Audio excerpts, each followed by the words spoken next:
Assalamualaikum warahmatullahi wabarakatuh. Sahabat Warta, semoga Anda dalam keadaan sehat dan berbahagia. Senang sekali bisa kembali menyapa. Saya Faisal Ar-Rasyid, selamat datang dalam Amin Ahmadiyah minggu ini. Berikut kami rangkum 5 peristiwa dari aktivitas Jemaat Muslim Ahmadiyah Indonesia dalam sepekan terakhir. Tentunya ada banyak hal yang terjadi di berbagai daerah, dan beberapa di antaranya akan kita lihat bersama hari ini. Dan sebelum lanjut, jangan lupa subscribe terlebih dahulu ya channel Warta Ahmadiyah untuk selalu mengikuti update aktivitas Muslim Ahmadiyah di seluruh Indonesia.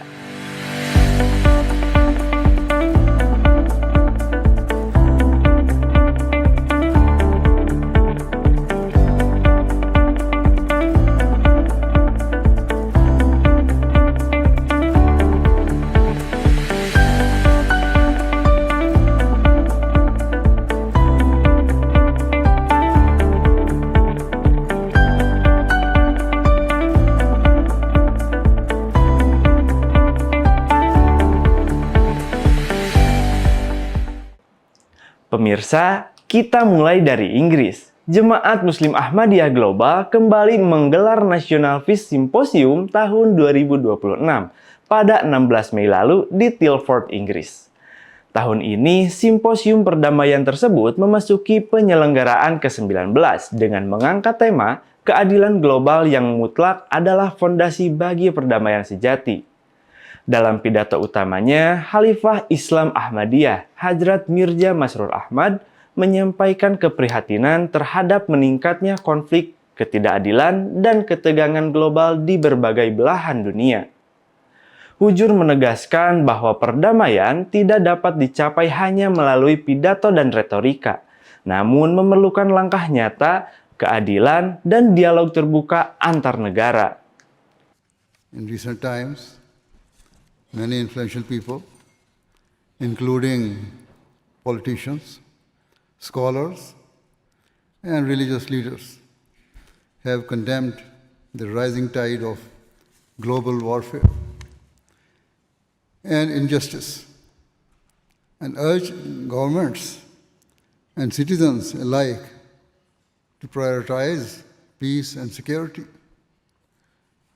When such people, who in the eyes of the world have fame and influence, see their warnings go unheeded, who then will listen to my voice or the voice of our community? It is therefore fair to ask if there is any benefit to holding this event. Nevertheless, my response is that Islam teaches us to strive relentlessly for good and never give up. And what greater good could there be than striving to save humanity from self-destruction? If we do not put a halt to the warfare, violence, hatred, and injustice that is rapidly corroding the fabric of modern society, it shall not only cause widespread devastation in our lifetimes, but shall cast a long shadow over the lives of the generations that follow. Khalifah juga menyinggung dampak besar peperangan, termasuk ancaman senjata nuklir yang dinilai dapat membawa kehancuran bagi generasi masa depan. Hujur menutup pidatonya dengan seruan agar umat manusia mengutamakan nilai kemanusiaan dan bersama-sama menjaga masa depan dunia yang lebih damai. Let us act now so that those who come after us may inherit a world of peace and prosperity, rather than bear the burden of our failures. Let us act now so we may spare ourselves the reproachful glances of our children.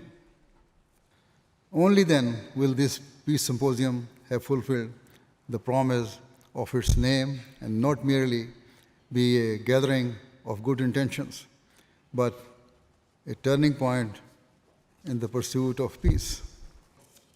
May Allah the Almighty enable mankind to understand the gravity of this moment, and may all people, irrespective of their faiths and beliefs, join together in the common purpose of establishing peace in the world.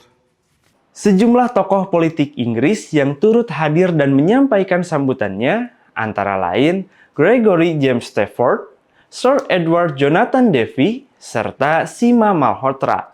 Mereka menyoroti pentingnya kerjasama global, dialog, dan upaya bersama dalam mewujudkan perdamaian dunia, serta mengapresiasi kontribusi Jemaat Muslim Ahmadiyah dalam memajukan nilai-nilai perdamaian dan keadilan. Sahabat Warta, berita kedua masih dalam rangkaian National Peace Symposium tahun 2026 di Inggris. Dalam kesempatan tersebut, Jemaat Muslim Ahmadiyah juga menyerahkan Ahmadiyah Muslim Prize for the Advancement of Peace tahun 2026 kepada tokoh kemanusiaan asal Benin, Georgoa Ahongbono. Penghargaan ini diberikan atas dedikasinya dalam membantu dan merawat orang-orang dengan gangguan kesehatan mental, khususnya di berbagai negara Afrika Barat. Sebelum penyerahan penghargaan, para peserta terlebih dahulu menyaksikan tayangan video yang menampilkan berbagai aktivitas kemanusiaan yang telah dilakukan oleh Georgoa Ahongbono. Penghargaan tersebut diserahkan langsung oleh Khalifah Islam Ahmadiyah Hadrat Mirza Masrur Ahmad di hadapan para tokoh, diplomat, dan tamu undangan yang hadir dalam simposium perdamaian ke-19 tersebut. His Holiness speech has touched him because here's a man who is trying everything to obtain peace. And he's trying his best to get all the leaders to cooperate together to achieve peace. And his wish is that more people may listen to people like His Holiness so that there may be, peace. Dari seruan perdamaian dunia di Inggris, kita beralih ke diskusi akademis tentang krisis global yang digelar di UIN Syarif Hidayatullah Jakarta. Hal ini terlihat dalam seminar nasional yang bertajuk tentang perang di sekitar kita, agama, etika, dan krisis perdamaian global yang digelar pada Selasa 19 Mei 2026.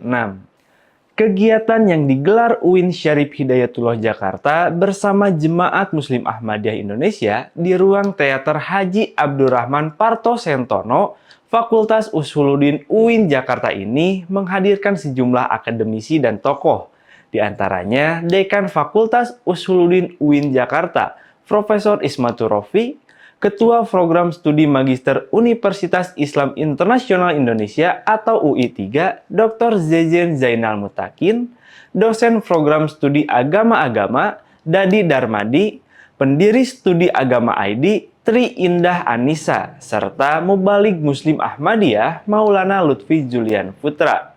Seminar ini juga dihadiri oleh Amir Nasional Jemaat Muslim Ahmadiyah Indonesia, Zaki Firdaus Syahid. Amir Nasional Jemaat Ahmadiyah Indonesia, Bapak Zaki Firdaus Syahid, menyampaikan bahwa dunia sedang menghadapi ancaman serius akibat peperangan dan perebutan sumber daya. Menurutnya, konflik berkepanjangan tidak hanya berdampak pada stabilitas politik dan ekonomi, tetapi juga mewariskan krisis kemanusiaan bagi generasi mendatang. Iya, tentu perdamaian ini harus betul-betul kita perjuangkan.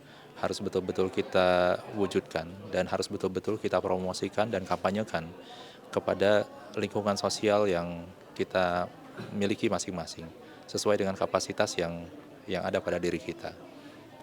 Karena perdamaian ini akan menentukan bagaimana masa depan kita, bagaimana masa depan anak keturunan kita. Apabila pada saat ini kita gagal mewujudkan perdamaian, apabila dunia pada saat ini gagal untuk mewujudkan perdamaian, sehingga tercipta peperangan global yang lebih luas skalanya, maka dampak selanjutnya akan lebih mengerikan. mungkin generasi demi generasi berikutnya yang akan merasakan banyak dampaknya ya, kehilangan banyak manusia, kemudian kesengsaraan, kehancuran, dan lain sebagainya. Nah, sehingga perdamaian ini betul-betul harus kita perjuangkan.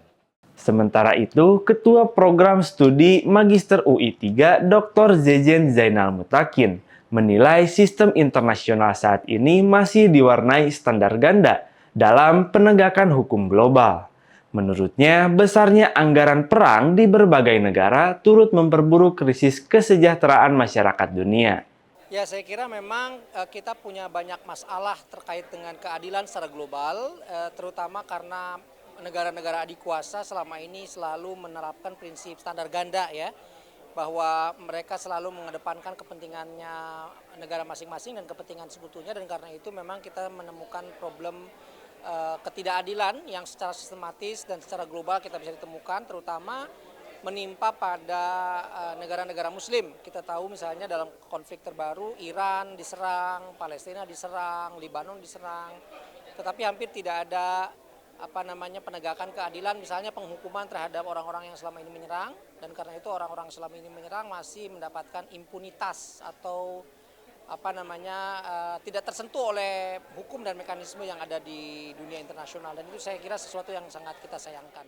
Dekan Fakultas Usuluddin UIN Jakarta, Profesor Ismatur Rofi, juga menegaskan bahwa keadilan harus menjadi prinsip utama dalam hubungan antar negara maupun antar manusia. Seminar ini juga menekankan pentingnya keterlibatan generasi muda dan kalangan kampus dalam membangun narasi perdamaian dan toleransi global. Dari pembahasan krisis global dan perdamaian dunia, kita beralih ke ruang diskusi pemuda yang membahas masa depan demokrasi di Indonesia. Hal ini terlihat dalam diskusi yang bertajuk Menjadi Ahmadiyah Hari Ini, menjaga kebebasan beragama untuk mempertahankan demokrasi yang digelar pada hari Rabu 13 Mei 2026 di Guest House Masjid Jami Mahmudah, Kota Tangerang. Kegiatan ini diselenggarakan oleh Karya Latihan Bantuan Hukum atau Kalabahu 46 bersama LBH atau Lembaga Bantuan Hukum, YLBHI atau Yayasan Lembaga Bantuan Hukum Indonesia, serta Pemuda Muslim Ahmadiyah Tangerang. Kolaborasi ini menghadirkan ruang dialog terbuka bagi generasi muda untuk membahas isu demokrasi, kebebasan beragama, dan kehidupan kebangsaan. Diskusi ini membahas berbagai tantangan demokrasi serta pentingnya peran generasi muda dalam menjaga nilai kebangsaan dan kehidupan bernegara. Melalui kegiatan tersebut, para peserta diajak untuk membangun sikap kritis sekaligus menjaga semangat persatuan dan dialog yang sehat. Diskusi juga menegaskan bahwa Jemaat Muslim Ahmadiyah mengidentifikasi diri sebagai bagian dari umat Islam dan bersifat non-politik dalam organisasi. Mereka juga menekankan prinsip love for all, hatred for none sebagai nilai dasar yang terus dijaga dalam kehidupan bermasyarakat. Dari diskusi tentang demokrasi dan kebangsaan, kita beralih ke semangat ukhuwah dan kebersamaan yang terlihat dalam kegiatan Lajnah Imailah Kalimantan Barat. Lajnah Imailah Kalimantan Barat menggelar Pekan Olahraga Daerah atau Porda dan kegiatan Istima Daerah di Jemaat Muslim Balaigana, Desa Balai Harapan, Kecamatan Tempunak pada Kamis hingga Sabtu 14-16 Mei 2026. Kegiatan ini menjadi sarana atau mempererat silaturahmi antar anggota serta memperkuat semangat ukhuwah dan kebersamaan. Berbagai kegiatan digelar, mulai dari pertandingan olahraga, lomba rohani berbagai usia, pembinaan anak dan remaja, hingga kegiatan keagamaan. Melalui kegiatan tersebut, diharapkan semangat ukhuwah, kebersamaan, dan penguatan organisasi dapat terus terjaga di kalangan Lajnah Imailah. Sejumlah peserta juga menyampaikan kesan yang mendalam selama mengikuti kegiatan tersebut. Salah satunya Siti dari Entikong, yang menempuh perjalanan hingga 250 km untuk mengikuti kegiatan Porda dan Istima daerah ini. Ia mengaku bangga dan bersyukur dapat hadir dan bertemu dengan anggota Lajnah Imailah dari berbagai daerah di Kalimantan Barat. Sahabat Warta, demikianlah rangkaian informasi dalam Amin Ahmadiyah minggu ini. Semoga apa yang kami sajikan hari ini dapat menumbuhkan semangat untuk terus berbuat kebaikan. Saya Faisal Rashid, pamit undur diri dan sampai jumpa pada episode berikutnya. Jazakumullah ahsanal jaza. Wassalamualaikum warahmatullahi wabarakatuh.